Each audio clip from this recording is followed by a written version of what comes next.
తాకట్లో ఉన్న బంగారాన్ని విడిపించి ఆ రోజున మార్కెట్ ధర కట్టి మిగిలిన డబ్బును మీకు అందిస్తుంది కొమ్మూరి గోల్డ్.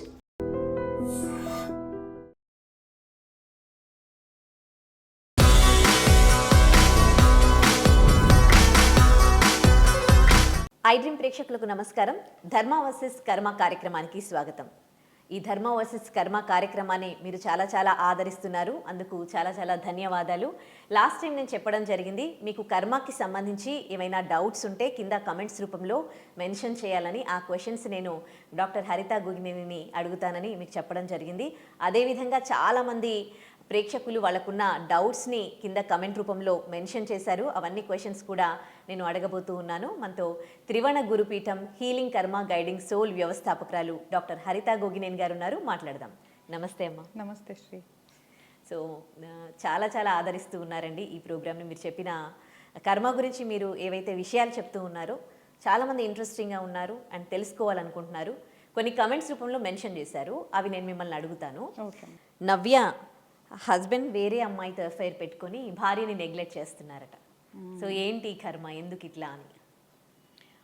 ఒక భార్యాభర్తలు కొన్ని వాగ్దానాలు చేసుకొని ఒక బంధంలోకి వెళ్ళినప్పుడు ఆ వాగ్దానాల్ని బ్రేక్ చేయకూడదు. ఎప్పుడైతే ఆ బ్రేక్ చేస్తారో, భార్య బ్రేక్ చేసినా భర్త బ్రేక్ చేసినా, ఎందుకంటే ఈరోజు రేపు రెండు సైడ్లు ఉంటాయి, అన్ని సైడ్లు ఉంటాయి అమ్మా. ఈ కథ మెజారిటీ కొన్ని బయటకు వస్తే కొన్ని బయటకు రావు. బ్రేక్ చేసినప్పుడు కర్మ యాక్టివేట్ అవటం కన్ఫామ్. ఇప్పుడు ఈ భర్త చేతిలో ఈ అమ్మాయి మానసిక ఆవేదన పడటం అనేది ప్రారబ్ధ కర్మ, అంటే ప్రీ డిఫైన్డ్ ప్యాకేజ్. కానీ దీన్ని కంటిన్యూ చేస్తుందా, బాధపడటం లేదా అనేది ఫ్రీ విల్లోకి వస్తుంది, ఆగామి కర్మలోకి వస్తుంది. ఇప్పుడు తను బాధపడాలా, సంతోషంగా ఉండాలా అంటే తను వేరే అమ్మాయి దగ్గరికి వెళ్ళినా పర్వాలేదు, నన్ను నా బిడ్డను చూసుకుంటే చాలు అని వాళ్ళ భర్తతో మాట్లాడుకొని ఫినాన్షియల్గా నువ్వు నాకు సపోర్ట్ చేయి, నువ్వు ఎక్కడికి తిరిగి వచ్చినా పర్వాలా, తిరిగి నా దగ్గరికి వస్తే చాలు అని మెచ్యూర్డ్గా అమ్మాయి అతనికి ఆఫర్ ఇస్తుందా? లేదు, నన్ను మోసం చేశాడు కాబట్టి వేరే అమ్మాయి దగ్గరికి వెళ్ళి అతనితో నేను ఉండాల్సిన అవసరం లేదు, నన్ను నా బిడ్డను నేను పోషించుకోగలను అని నిర్ణయం తీసుకొని వేరేకి వెళ్ళి బతుకుతుందా అనేది ఎవరి చేతుల్లో ఉంటుంది? వాళ్ళ చేతుల్లోనే ఉంటుంది. కాబట్టి మన చేతుల్లో ఉన్న దాన్ని మనం నిర్ణయించుకోవచ్చు. కూర్చోబెట్టి మాట్లాడుకుంటే చాలా సమస్యలకి పరిష్కారం వస్తుంది. కూర్చోబెట్టి ఏ ఉద్దేశంతో లేదా నాలో ఏ లోపంతో నువ్వు వేరే వాళ్ళ దగ్గరికి వెళ్తున్నావు, నీ లోపంతో వెళ్తున్నావా, మరి నాకేంటి, నా లోపంతో వెళ్తున్నావా, మరి నేను సరి చేసుకోనా, ఇంత మెచ్యూర్డ్గా కూర్చోబెట్టి ఆలోచించి మాట్లాడగలరా? నేను అది ఆలోచించమన్నా. ఫస్ట్ సమస్య వస్తే పరిష్కారం ఆలోచించమంటున్నా. ఎందుకు వచ్చింది, ఎందుకు చేశారు వదిలేద్దాం, మేబీ పార్ట్ ఆఫ్ కర్మ అనుకుని వదిలే, కానీ సొల్యూషన్ కర్మకు వదిలేకు. అది నీ చేతుల్లో ఉంటుంది. అనుభవిస్తావా అనుభవించవా 100% నీ చేతుల్లో ఉంటుంది. అది ఇక్కడ ప్రాసెస్ చేసుకోవాలి. నేను నా బిడ్డ సొంతంగా బతకగలమా లేదా ఆయన మీద డిపెండెంటా, దాన్ని బట్టి కూర్చోబెట్టి మాట్లాడుకొని, నలుగురు పెద్దలతో కూర్చోబెట్టి మాట్లాడుకొని, అవసరమైతే లీగల్ అడ్వైజర్తో కూర్చోబెట్టి మాట్లాడుకొని. ఎందుకు అంటే ఇద్దరు కలిసి ఒక బిడ్డను కన్నారు. ఒకవేళ వీళ్ళిద్దరికీ వాళ్ళు సమాధానం చెప్పుకోవాల్సిన అవసరం లేకపోయినా ఆ బిడ్డకి సమాధానం చెప్పాలి. ఎందుకంటే ఆ బిడ్డని ఈ ప్రపంచంలోకి వాళ్ళిద్దరు తీసుకొచ్చారు కాబట్టి బంధం పక్కన పెట్టిన బాధ్యత అనేది ఒకటి ఉంటుంది. ఆ బిడ్డ చదువేంటి, ఆ బిడ్డ తన కాళ్ళ మీద నిలబడే వరకు వీళ్ళు ఆయనకి లైబిలిటీ, అకౌంటబిలిటీ, ఆ బిడ్డకి వాళ్ళు సమాధానం చెప్పాల్సిందే. అందుకనే కూర్చొని మాట్లాడుకోవాలి. బాధ జరిగింది, డ్యామేజ్ జరిగిపోయింది, దాన్ని తీసుకురాలేం కదా. ఇప్పుడేంటి, ఇంకా మనం బాధపడుతూ కూర్చుందామా, ఇంకా ఏడుస్తూ కూర్చుందామా, మోసం జరిగింది ఏంటి, నెక్స్ట్ ఏంటి అని ఆలోచించే స్థాయికి మన మైండ్ని, మన మేధస్సుని తీసుకొని వెళ్ళాలి. తీసుకొని వెళితే నలుగురిలో నవ్వులు పాలవటాలు, మనల్ని మనం బాధ పెట్టుకోవటాలు, డ్యామేజ్ అవ్వటాలు లాంటివి ఆగిపోతాయమ్మా. చాలా వరకు కూడా ప్రతిదీ మన ఆలోచన ధోరణిలోనే ఉంటుంది. అందుకే ఆలోచించుకొని మంచిగా కూర్చొని మాట్లాడుకొని, ఓకే మనిషిగా ఏడుపు రావచ్చు, కోపం రావచ్చు, అవన్నీ 4 గోడల మధ్య మీరు తీసేసుకోండి. ఒక వ్యక్తి దగ్గర కూర్చోబెట్టి మాట్లాడేటప్పుడు మాత్రం కొంచెం ఒక ధైర్యంతో, ఒక స్ట్రాంగ్ పర్సనాలిటీగా మాట్లాడండి. బలహీనంగా కనిపించి మాకండి. లోపల ఏముందో లోపల పెట్టుకోండి, పైకి మాత్రం మేక ఏదంటారా, మేకపోతు గంభీర్యం, దాన్ని చూపించండి. అప్పుడు మీ జీవితానికి ఒక అర్థం ఉంటుంది, మీకు ఒక క్లారిటీ ఉంటుంది. భయం పడొద్దు తల్లి. ఈరోజు రేపు బతకడానికి చాలా మంచి మార్గాలు ఉన్నాయి. అక్కడ బాధపడా లేదా వెళ్ళి స్వతంత్రంగా బతకాలా అనేది మీ ఆలోచన. అండ్ ఇక్కడ ఇంకొక పాయింట్ ఉందమ్మా, చాలామంది ఏం ఆలోచిస్తారంటే ఆ బిడ్డకి తండ్రి ఉండాలి కదా అని ఆలోచిస్తారు. మరి ఆ తండ్రి ఆలోచించట్లేదు కదా, నువ్వు మాత్రం ఎందుకు ఆలోచించాలి? ఇప్పుడు ఒక మనిషి నీ జీవితాన్ని గ్రాంటెడ్గా తీసుకున్నప్పుడు నువ్వు మాత్రం ఎందుకు ఆలోచించాలి? అమ్మ నేను ఒకటే చెప్తాను, నాకు రీసెంట్గా జరిగిన ఇన్సిడెంట్, నాకు తెలిసిన వాళ్ళు కూడా ఇలాగే సఫర్ అవుతూ పాపం భర్తతో సంతోషంగా లేకపోయినా పిల్లలకి తండ్రి ఉండాలి కదా అని సఫర్ అవుతున్నారు. నేను ఒకటే క్వశ్చన్ చేశాను, మీకు ఎవరంటే ఇష్టం అని అడిగా. ఇంతకుముందు నువ్వు కూడా ఈ ఫాదర్ రిలేటెడ్ క్వశ్చన్స్ నువ్వు నన్ను అడిగావు. ఏ దేవుడు అంటే మీకు ఇష్టం అని అడిగా. విష్ణుమూర్తి అంటే ఇష్టం అని అడిగి చెప్పారు. విష్ణుమూర్తి తల్లిదండ్రులు ఎవరని అడిగా, తెలీదు అని చెప్పారు. నువ్వు పూజించే అంటే దేవుడు అంటే నువ్వేమనుకుంటున్నావు, ఈ విశ్వాన్ని పూజించే దేవుడు, ఆయన తల్లిదండ్రులే తెలియనప్పుడు ఇక్కడ మాత్రం నీకు తల్లిదండ్రులు ఉండాలి పిల్లలకి అని అలా ఎందుకు అనుకుంటున్నావు? సూపర్. ఎవరికైనా వీళ్ళు ఉండాలి అనేది మ్యాండేటరీ కాదు. తండ్రి ఉండాలా లేదా, బాధపడాలా లేదా అనేది మన చాయిస్ ఉంది. కాబట్టి తండ్రి ఉండి కూడా సంతోషంగా బతకొచ్చు, లేదా తండ్రి లేకుండా కూడా సంతోషంగా బతకొచ్చు. సో తండ్రి ఉండాలనే ఏం లేదు. ఈవెన్ నేను తండ్రి లేకుండానే పెరిగా, చాలామంది పెరుగుతున్నారు. ఆ ఒక్క ఎక్స్క్యూజ్ తీసుకొని బాధపడొద్దు అని చెప్తున్నా, అర్థం చేసుకోమని చెప్తున్నాను.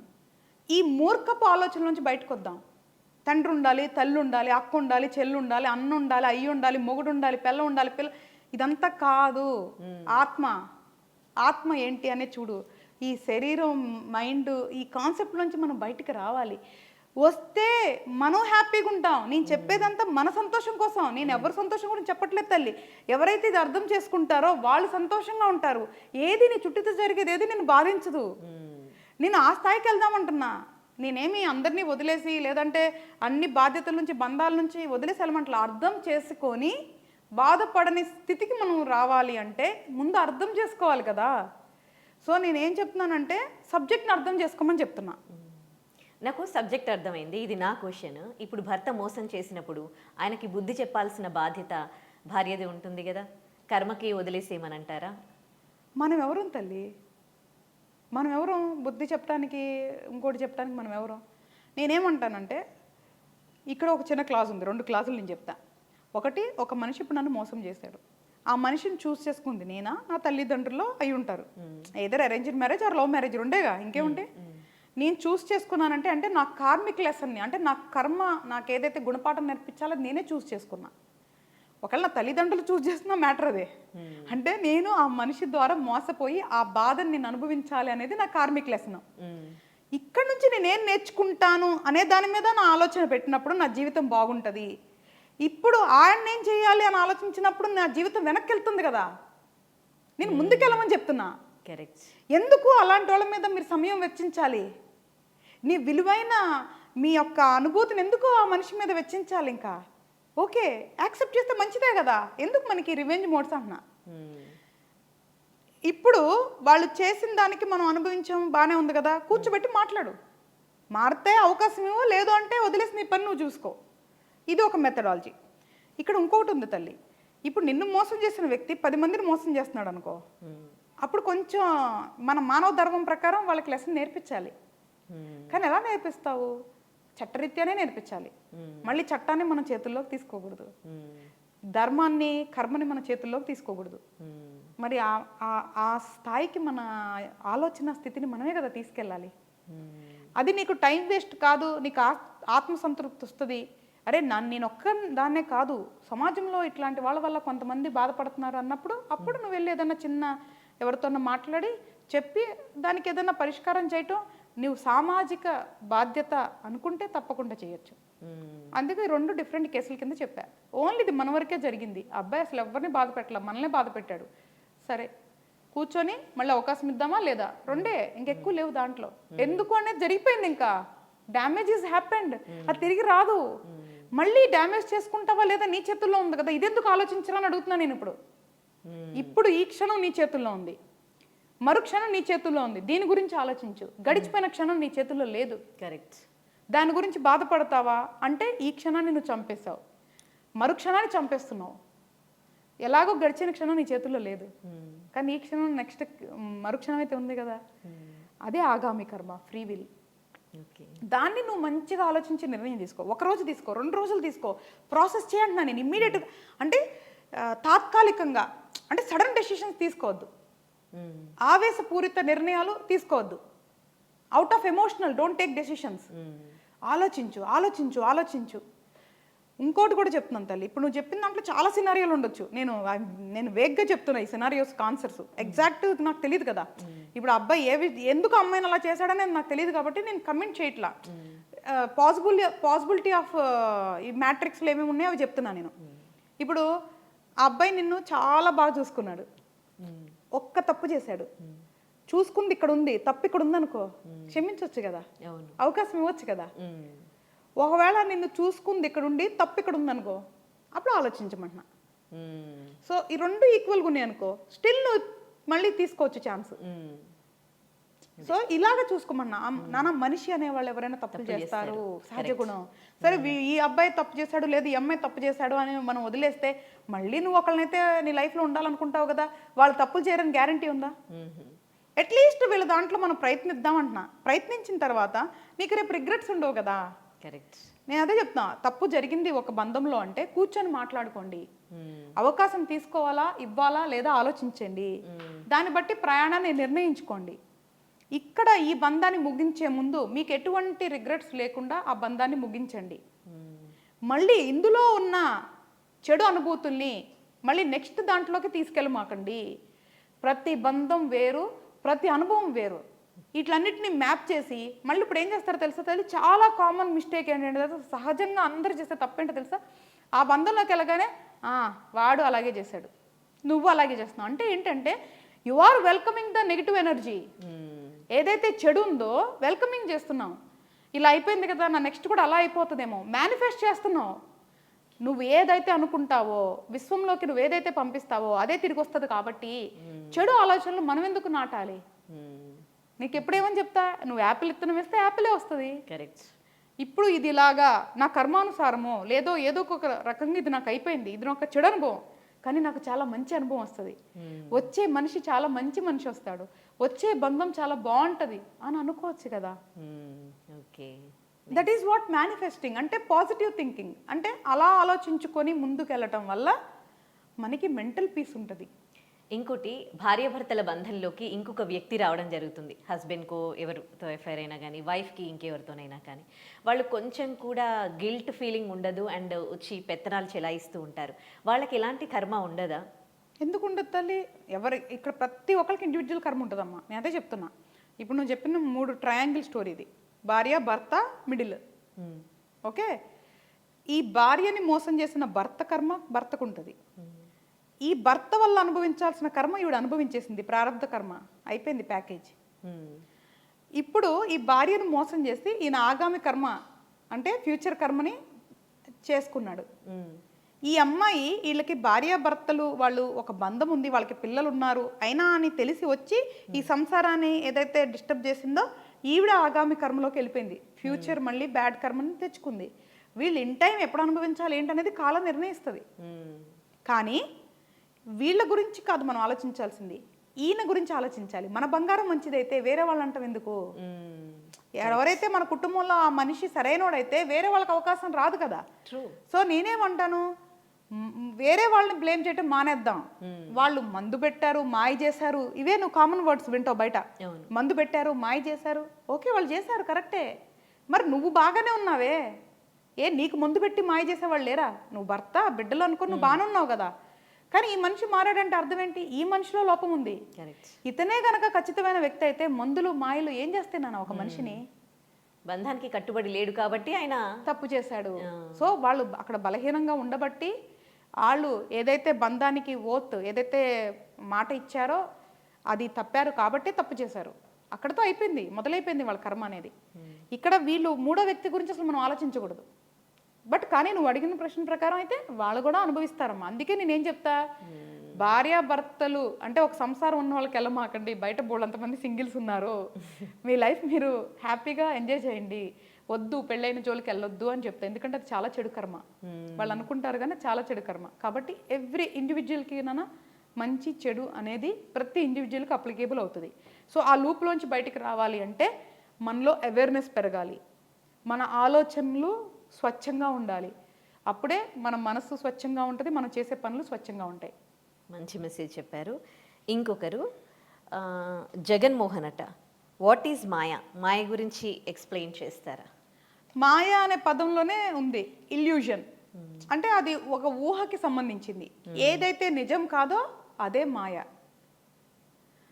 మనిషి దగ్గరికి వస్తే మనిషిలో ఉన్న ఇగో, అహంకారము, ఏవైతే యాంగర్ ఇవన్నీ ఉంటాయి కదా తల్లి, ఇవన్నీ కూడా మాయ కింద వస్తాయి. ఎవరైతే నిజంలో బతకరో, అబద్ధంలో బతుకుతారో అదే మాయా ప్రపంచం.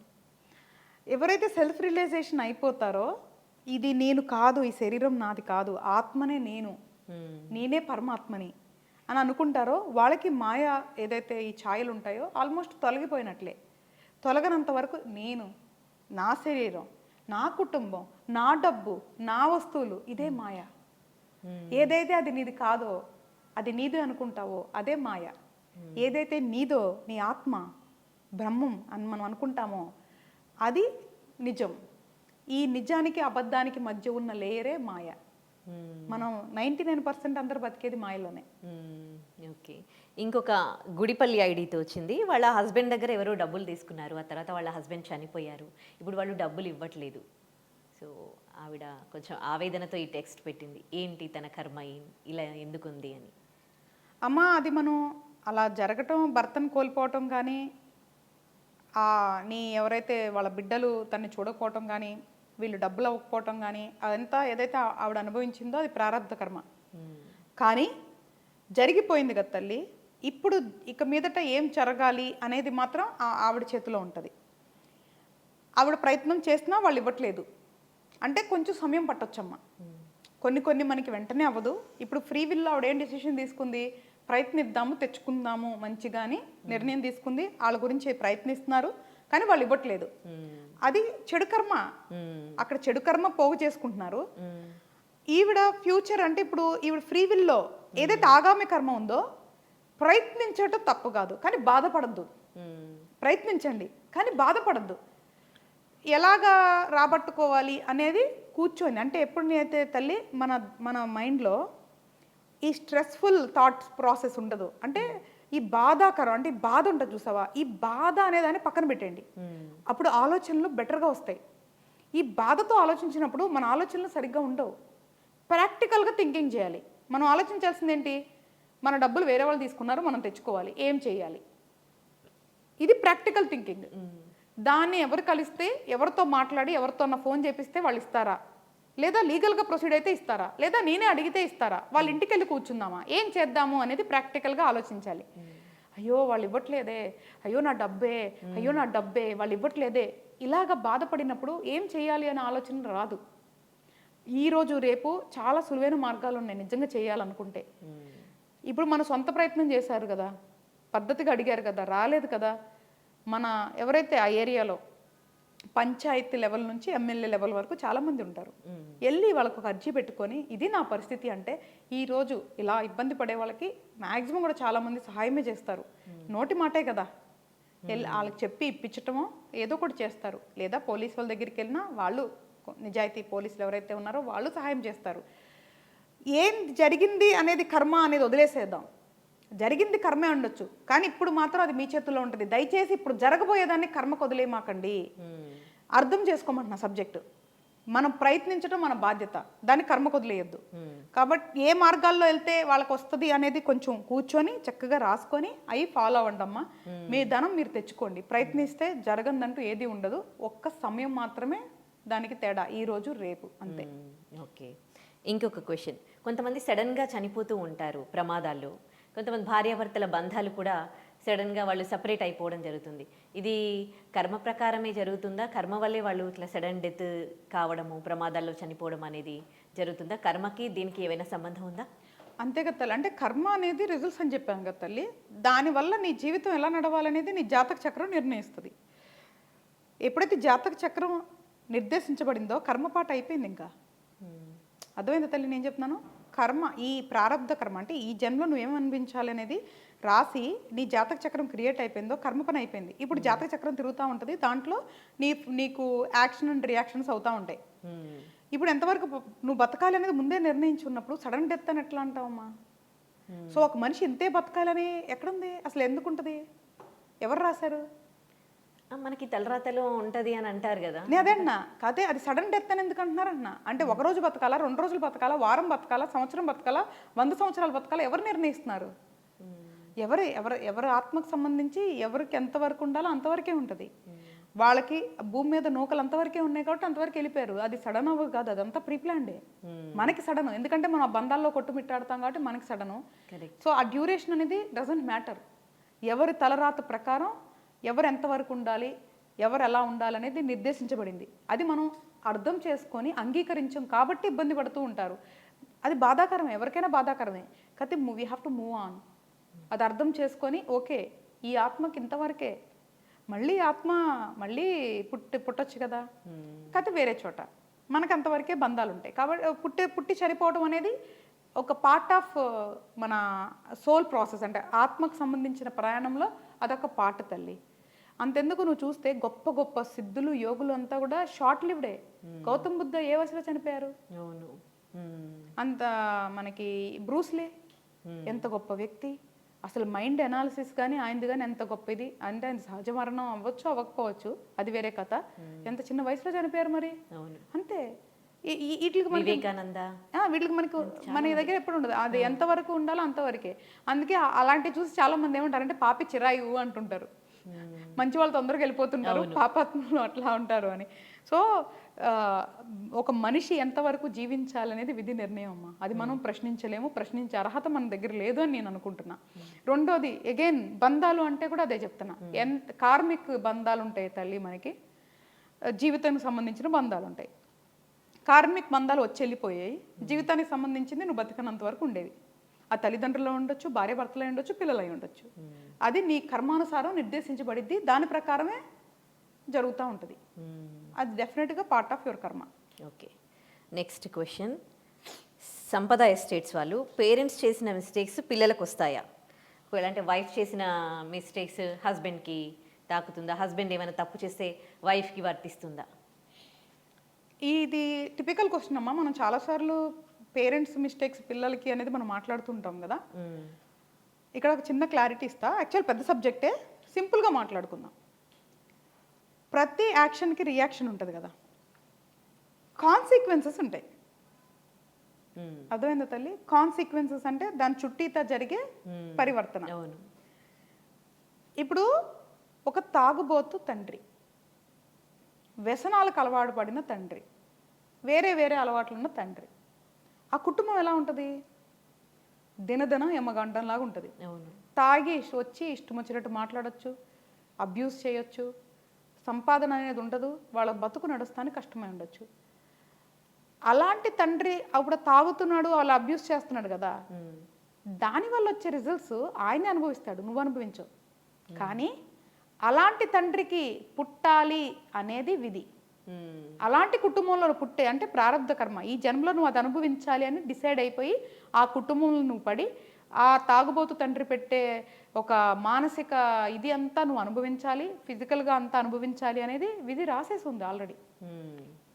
ఇప్పుడు ఆయన చేసే దానివల్ల మనకి ఇప్పుడు కొత్తగా వచ్చేది ఏం లేదు, ఆల్రెడీ వచ్చేసింది మనకి.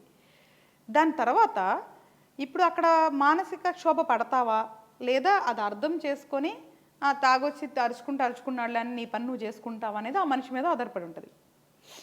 కాన్సిక్వెన్సెస్ అంటే ఒక తాగుబోతు తండ్రి వల్ల వచ్చే కాన్సిక్వెన్సెస్ని అనుభవిస్తున్నాం చూసావా, ఇది మన ప్రారంభ కర్మ. ఇప్పుడు అక్కడ అది నువ్వు అది మనసుకు తీసుకొని రోజు ఇలాంటి తండ్రికి ఎందుకు పుట్టాను అని బాధపడతావా లేదా నీ పని నువ్వు చేసుకుంటావా, ఉన్న దాంట్లో సంతోషంగా ఉంటావా లేదా అనేది ఆగామి కర్మ, ఫ్రీ విల్.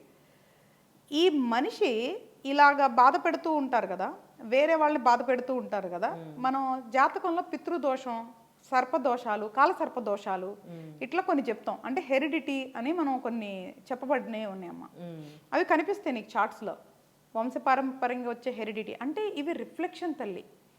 ఇప్పుడు ఈ తాగుబోతు తండ్రిని చూసి కొడుకు, ఎగ్జాంపుల్ ఉదాహరణ చెప్తున్నా, ఈ తాగుబోతు తండ్రికి కొడుకున్నాడు అనుకుందాం.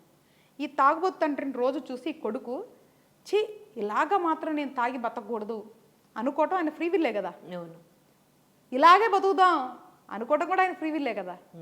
ఒకవేళ ఈ తాగుబోతు తండ్రిని చూసి అలాగా కనుక తాగుబోతు అయ్యాడు అనుకో, మళ్ళీ ఒక కొత్త కర్మ క్రియేట్ చేసుకుంటాడు, క్రియేట్ అవుతుంది. మళ్ళీ తన చుట్టూతో ఉన్న వాళ్ళందరూ బాధపడాలి కదా. బాధపడతాడు. ఇదే నీకు క్యారీ ఫార్వర్డ్ అయింది.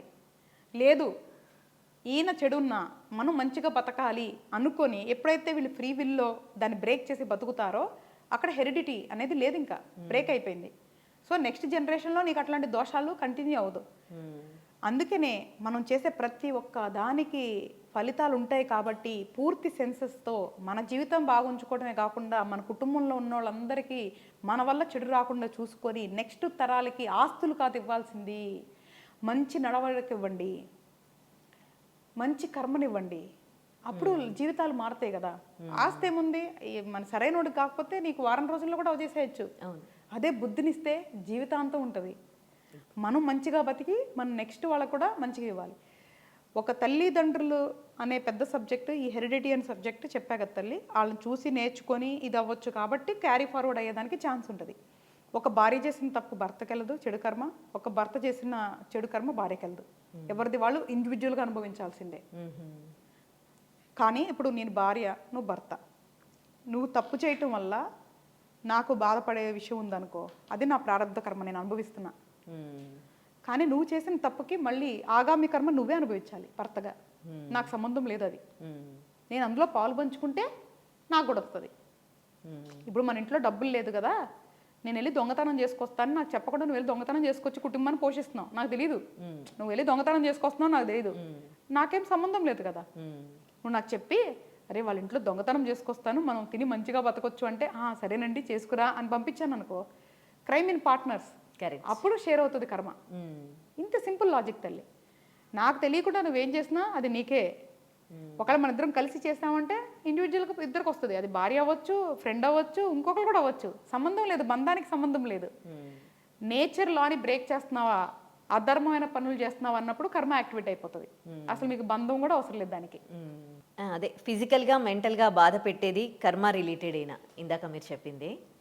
అవును తల్లి. అంటే ఇప్పుడు మనకి ఏదైతే ఇది అనుభవించాలి అని మనం రాసున్నప్పుడు అది శారీరకంగా కావచ్చు, మానసికంగా కావచ్చు. అంటే నేను ఆత్మని, నాకు శరీరం మనసు లేదు అనే స్థాయికి వెళ్ళే వరకు ఒక మనిషి శారీరకంగా అయినా మానసికంగా అయినా బాధపడతారు. రెండే, మైండ్ అండ్ బాడీ రెండే. ఈ రెండిట్లో ఉన్నంత వరకు మనిషి అనుభవించాల్సిందే కర్మని. ఈ రెండు నాది కాదు, నేను ఆత్మని అని ఏదైతే ఆత్మ పరిశీలన చేసుకుంటారో అప్పుడు నీకు మానసికంగా శారీరకంగా రెండు బాధలు ఉండవు. యాక్సెప్టెన్స్, అంగీకారంలోకి వెళ్తావు. మనం ఒకటే నాన్న ఎప్పుడు ఒకటే చెప్తున్నా మీకు, ఇంటెన్షనల్గా అంటే తెలిసి ఒకళ్ళని మానసికంగా కానీ శారీరకంగా బాధ పెట్టావు అంటే నువ్వు కర్మని యాక్టివేట్ చేసినట్లే. దాని రిజల్ట్స్ గుడ్ ఆర్ బ్యాడ్ అనుభవించాల్సిందే. కర్మ రిలేటెడ్ ప్రాబ్లమ్స్కి మనం ఏం చేయలేకపోతూ ఉన్నాం. మరి అట్లాంటప్పుడు మిమ్మల్ని క్వశ్చన్ చేశారు, పీఠం ఎందుకు, ఆస్ట్రాలజీ ఎందుకు? మంచి ప్రశ్న. శ్రీనివాస్ గుర్రమా? శ్రీనివాస్ గుర్రం. శ్రీనివాస్ గుర్రం గారు, మీ అంత జ్ఞానం అయితే నాకు లేదు. నాకున్న మిడిమిడి జ్ఞానంతో నాకు తెలిసింది నలుగురికి పంచుకుంటున్నా. కర్మ గురించి అవగాహన పెంచటం నా పని. కర్మ నీ నుంచి బయటికి రావటం కోసం మార్గం చూపించటం నా పని. దానికే గురుపీఠం. అంటే మార్గం చూపించే వాళ్ళు గురువుల తల్లి, దానికే పీఠం. పీఠంలో జరిగేది సేవ. రెండోది, ఈ కర్మ అనుభవించాలి అని ఏదైతే జాతక చక్రం సృష్టించబడిందో దాన్ని అధ్యయనం చేశాను కాబట్టి దాన్ని చదివి చెప్పడానికి ఆస్ట్రాలజీ. అంటే ఇప్పుడు నువ్వు వచ్చావు, ఇప్పుడు నేను చూడగానే నువ్వేం కర్మ చేసావు అనేది నాకు తెలియదు. అదే నీ జాతక చక్రం చూసి, నీ గ్రహాల స్థితిగతులు చూసి, ఓహో నీకు జన్మజన్మల నుంచి ఎంత కర్మ ఉంది, ఈ జన్మలో ఎంత కర్మ ఉంది, నెక్స్ట్ ఏం చేసుకోవచ్చు, ఎలా నువ్వు ఈ కర్మలోంచి బయటకు రావచ్చు అనే మార్గాలు చూపించేది, నిర్దేశించేదానికే సంస్థ.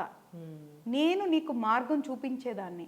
ఆ మార్గం చూపించే వాళ్ళు లేకేగా తల్లి అందరి జీవితాలు ఎట్లా అవుతున్నాయి. మనం మంచి ఉద్దేశంతో ఒక మార్గాన్ని నిర్దేశించటానికి మనం ఇక్కడ సృష్టించబడ్డా. నేను కూడా ఆ దైవం నన్ను సెలెక్ట్ చేసుకున్నారు. ఎందుకు సెలెక్ట్ చేసుకున్నారు?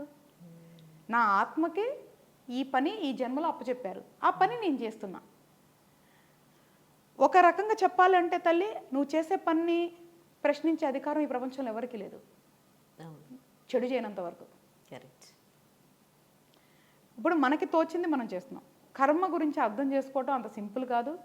ఒక వీడియోకో 2 వీడియోలకో అర్థమయ్యేది కాదు. ఎందుకంటే చాలా పెద్ద సబ్జెక్ట్ కాబట్టి మనం చెప్తా ఉన్న కొద్దిగా విని విని విని వాళ్ళకి అర్థమవుతుంది. అర్థమైన తర్వాత బయటికి రావాలనుకుంటున్నప్పుడు ఏదర్ జాతక చక్రంతో కానీ లేకపోయినా కూడా మంత్ర సాధనతో కానీ ఆ మార్గంలో నడుచుకొని ఉన్న కర్మని అంటే సంచిత కర్మని తగ్గించుకుంటూ ప్రారంభ కర్మని కంటిన్యూ చేస్తూ ఆగామి కర్మని ఆపుకుంటూ ఒక మనిషి వెళ్ళేలాగా మనం మార్గం చూపించడానికి మనం ఇక్కడ ఉన్నాం. ఇది నా పని తల్లి. అది నాకు భగవంతుడు అప్పచెప్పింది, మనుషులు ఎవరు అప్పచెప్పలేదు. సో ఏదన్నా ఉంటే మీకు భగవంతుడితో మార్గం అంటే మాట్లాడే మార్గాలు ఉంటే ఆయన్ని అడగొచ్చు, తప్పే లేదు. రైట్. శ్రీనివాస్ గురం గారికి ఆన్సర్ దొరికినట్టుంది. నెక్స్ట్ క్వశ్చన్, ఇప్పుడు ఆస్ట్రాలజీ గురించి బయట చాలామంది చెప్తూ ఉన్నారు కదా, మీరేమైనా ఫ్రీగా చెప్తూ ఉన్నారా ఈ ఆస్ట్రాలజీ గురించి అని అడుగుతున్నారు అనమాట. చాలా మంచి ప్రశ్న. తప్పకుండా తల్లి, నేను ఒకటి అడుగుతాను. ఇప్పుడు నీ జాబ్ ఏంటి తల్లి? యాంకరింగ్. జీతం తీసుకుంటున్నావా?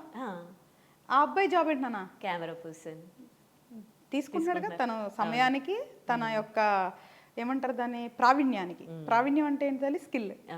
డబ్బులు తీసుకుంటున్నారు కదా. డాక్టర్ అంటే ప్రాణాన్ని కాపాడే డాక్టర్ దేవుడితో సమానం అంటున్నారు. అవును, వాళ్ళు డబ్బులు తీసుకుంటున్నారు కదా. అవును. ఉద్యోగం అంటే ఉద్యోగం చేసే ప్రతి ఒక్కళ్ళు డబ్బులు తీసుకుంటున్నారు కదా తల్లి. మనకి పాఠాలు నేర్పించే గురువు తీసుకుంటారు. న్యాయవాది తీసుకుంటారు. అంటే వృత్తిలో ఉన్న ప్రతి ఒక్కళ్ళు డబ్బులు తీసుకుంటారు కదా. ఫస్ట్ మీరు అందరూ అర్థం చేసుకోవాల్సింది ఏంటి అంటే, జ్యోతిష్య శాస్త్రాన్ని అధ్యయనం చేసి కొన్ని సంవత్సరాలు దాన్ని చదివి ఇప్పుడు చెప్తుంది కూడా వృత్తి. ఇదేంటమ్మా? ప్రొఫెషన్. ఇది కూడా ఒక వృత్తి. నా సమయాన్ని, నా ప్రావీణ్యాన్ని నేను వెచ్చిస్తున్నప్పుడు నేను ఎందుకు తీసుకోకూడదు? జ్యోతిష్యం వేరు, సేవ వేరు, దైవం వేరు, ధర్మం వేరు. జ్యోతిష్య శాస్త్రం అనేది వృత్తి. That is not free subject. కొన్ని సంవత్సరాలు మేము చదివాంగా, ఫీజులు కట్టాంగా. మాకేం ఊరికి చదువు చెప్పలేదు తల్లి, మేము కాలేజ్ ఫీజులు కట్టాంగా, సమయాన్ని వెచ్చిస్తున్నాంగా. ఇప్పుడు నువ్వు వచ్చావు, నీ డేట్ ఆఫ్ బర్త్ చూడాలి అంటే నీ సమయం వెచ్చించాలి. మేము చదువుకున్న దాని ప్రకారం దాంట్లో ఏమేమి ఎందుకున్నాయో పఠనం చేయాలి. అంతేకాకుండా నేను ఎనర్జీ కూడా పాస్ అవుతుంది తల్లి. అంటే మామూలుగానే నువ్వు ఏదైనా సమయం కేటాయిస్తున్నప్పుడు నీ యొక్క శక్తి దాంట్లో పెడతావు కదా తల్లి. ఏది శారీరక శక్తి అయినా మానసిక శక్తి అయినా దాంట్లో పెడతావుగా. అలాగే మేము కూడా బోళ్ళంత శక్తి పెట్టాలి. పైగా ఇది కర్మకి, ధర్మానికి, దైవానికి సంబంధించిన వృత్తి. మళ్ళీ నాకు సంబంధించింది బోళ్ళంత శక్తి నీకు ఇవ్వాలి. నీ చెడు కర్మని నేను అర్థం చేసుకొని నాకున్న ఒక మంచి శక్తిని నీకు పాస్ చేయాలి. ఇదంతా చేసేటప్పుడు ఎందుకు తల్లి చేయాలి? నువ్వు వచ్చి నా సంస్థకి రెంట్లు కడతావా, లేదా నేను ఉండే ఇంటికి రెంట్లు కడతావా, నా పిల్లలకి ఫుడ్ పెడతావా, నా పిల్లలకి ఫీజులు కడతావా, ఏం చేస్తావా? నేను కూర్చొని ఉచితంగా చేయాలి, లేదా నేను మోసం చేయాలా? మిమ్మల్ని భయభ్రాంతులు చేసి మీకు పూజలు చెప్పేసి అవి చెప్పేసి ఇవి చేసి డబ్బులు తీసుకొని కూర్చోవాలా? అమ్మ, ఒక వృత్తికి ఏదైతే మనం తీసుకుంటామో అది మన హక్కు, అది న్యాయబద్ధంగా చేస్తున్నాం అంతే తప్ప భయభ్రాంతులు చేసి అన్నెసరీగా చేయట్లా. అండ్ శ్రీ, నా దగ్గరికి వచ్చే వాళ్ళందరికి కానీ మ్యాక్సిమం కూడా అందరికీ నాలెడ్జ్ ఉందమ్మా. నేను ఫీ తీసుకుంటా, వాళ్ళని భయభ్రాంతులు చేయను, వాళ్ళు నా మీద ఆధారపడేలాగా చేయను, వాళ్ళకి మార్గం నిర్దేశిస్తా, వాళ్ళు ఆ మార్గంలో నడిచేలా చేస్తా. నువ్వు ఎక్కడ నా వీడియోలు చూస్తున్నా నేను చాలా క్లియర్గా స్టేట్మెంట్ ఇస్తా, నేను నీ జీవితాన్ని మార్చలేను, నేను మార్గం మాత్రమే చెప్తా, దానికి ఇష్టమైతే నువ్వు నా దగ్గరికి రా. ఆ మార్గం చెప్పేవాళ్ళే లేరు ఇక్కడ నీకు. అందరూ కూడా నీ యొక్క బలహీనతని వాళ్ళు వ్యాపారంగా చేసుకుంటున్నారు. నాకు అవసరంలా. నీ చాటు చూసిన దానికి నాకు ఏదైతే ఫీజు ఇస్తావో చాలు నాకు. నేను నీ మీద నేను సంపాదించాలని కూర్చోట్లేదు. అది చెడు కర్మ తల్లి. శాస్త్రం తెలిసిన దాన్ని నేను ఎందుకు తల్లి కర్మకి వెళ్ళి మళ్ళీ చెడు తెచ్చుకుంటా? సో నాకు వృత్తి ఏదైతే వృత్తి ప్రకారం నేను తీసుకుంటున్నానో నేను తీసుకుంటాను, వేరేది నేను తీసుకోను. రెండోది, దైవానికి సంబంధించి, ధర్మానికి సంబంధించి, కర్మకి సంబంధించి, మంత్రానికి సంబంధించి ఇదంతా నేను ఉచితంగా చేస్తున్నాను తల్లి. మంత్రం ఇచ్చేది కానీ మంత్ర సాధనకి ఏదైతే నేను వాళ్ళకి గైడెన్స్ ఇస్తానో అదంతా నేను ఎప్పుడు కూడా డబ్బులు తీసుకోనమ్మా. This is very open. ఎందుకంటే దైవానికి సంబంధించింది మాత్రం దైవం నాకు ఇచ్చిన జ్ఞానం కాబట్టి నాకు హక్కు లేదు, దాన్ని నేను ఫ్రీగా ఇస్తున్నా. ఇప్పుడు మనం ఇంటర్వ్యూ చేస్తున్నాం తల్లి, 1-2 గంటలే ఉండొచ్చు. నువ్వు నాకేమి ఇవ్వట్లా, నేను నీకేమి ఇవ్వట్లా.